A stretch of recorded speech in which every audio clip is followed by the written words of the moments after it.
Hey guys, welcome back to the What Comes to Mind series. Today we are on episode 14 talking about endurance.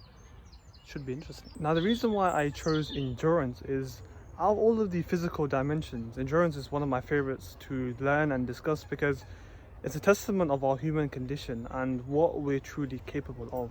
So how far can we go? How far can we push ourselves to the actual limit? So it's this notion of how much can we take physically? How much can we actually cope with? And that's what comes to mind when I think of the word endurance.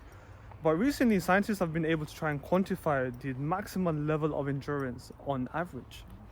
Now, I'll mention the kind of scientific terminology and then I'll be able to explain what does that actually mean for us. So scientists were able to deduce that our maximum endurance capacity is 2.5 times our resting metabolic rate, or in caloric terms is around about 4,000 calories a day. So that's what they've deduced is what we're able to cope with and sustain for a few days. But long term, that level, if you were to go over that level, is unsustainable.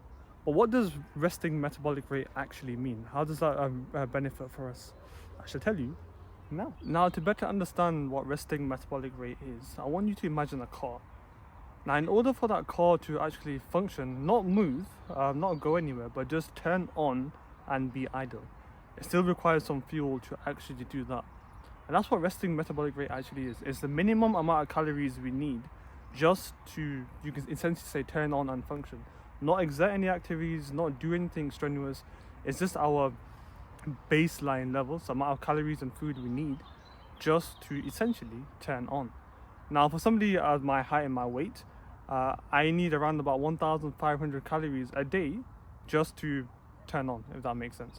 Not to exert any activities, not to do any actual exercise, just my baseline requirement. Now, to put that into context and why do these calories relate to endurance, I'm going to give you some examples of actual athletes and the amount of calories they burn on top of what they actually require to just essentially turn on and survive. So a competitive tennis player on average would burn around 600 calories in an hour. Now most tennis matches are around about 2 hours, a little bit longer, unless you're like Roger Federer and Nadal and you can just wrap it all up in an hour.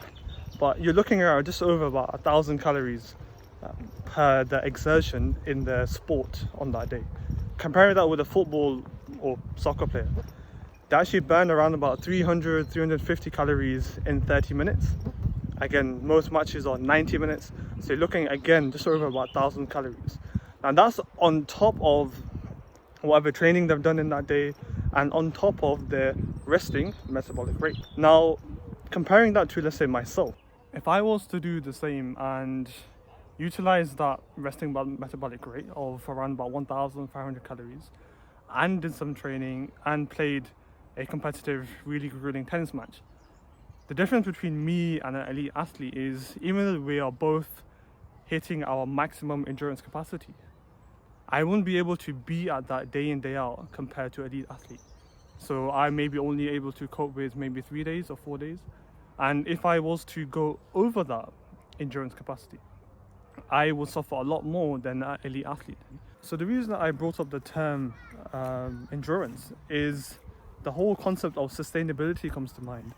And because we may have an optimal level of endurance or how much we can take, there's also how much can we sustain ourselves in that very high intense maximal period. So again, going back to elite athletes, they are able to endure so much physical stress day in, day out because they have trained their body in order to do so. But what I wanted to actually do is relate that to our workday life, and because we can actually extrapolate a lot of information from our exercise regimes or what people do in terms of exercise. So for example, elite athletes work really hard in training so then they can exert themselves really well for a long period of time in some form of competitive match or event.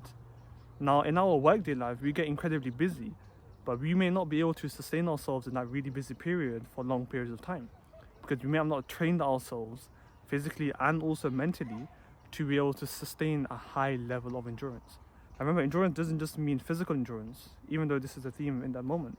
It can also mean mental endurance. How much are you willing to cope with and take for a long period of time? So to put that into a real life setting so it makes a bit more sense, is if I was to play a competitive match of tennis day in, day out, I would be worn out, my recovery would take a lot longer, and maybe at risk of injury. So I'm trying to train myself to function at that high level of endurance for a lot longer and minimize myself from getting injuries. Because you have to remember, in the world of physical exercise and athletes, you can work at the optimal level of endurance for so long until your body gives way to whether there's an unfortunate infection or whether you have an injury. The more you exert yourself at that high level of endurance, the more likely something can slightly go wrong in terms of a muscle injury or some form of detriment, in whatever sense that may be. So I'm trying to improve my fitness, trying to improve my ability to work at a high level of endurance so I can play tennis for a lot. But also, right now, these videos are a form of endurance. I want to mention this towards the end of the series, but doing a daily video on YouTube with a lot of edits, a lot of thoughts, takes a lot of time. It requires a lot of mental endurance. But because I'm able to do this, when I finish the series, because I've now functioned at this high level of mental endurance for a long period of time, that's going to work well in my favor throughout the rest of my videography career. So it's putting yourself in that high level of endurance as much as you can in a controlled manner, so you can build up your ability to work at that maximum capacity. So my question to you is, what comes to mind when you think of endurance, of course, but also what is your thoughts on mental and physical endurance and the ways you try and improve yourself so you can function better both in your work life and also in your physical exercise life, whatever that may be. Interested to hear your opinions and your views on what do you do to try and improve your body and mind. See you soon, and see you tomorrow for episode number 15, halfway through the series. See you in a bit.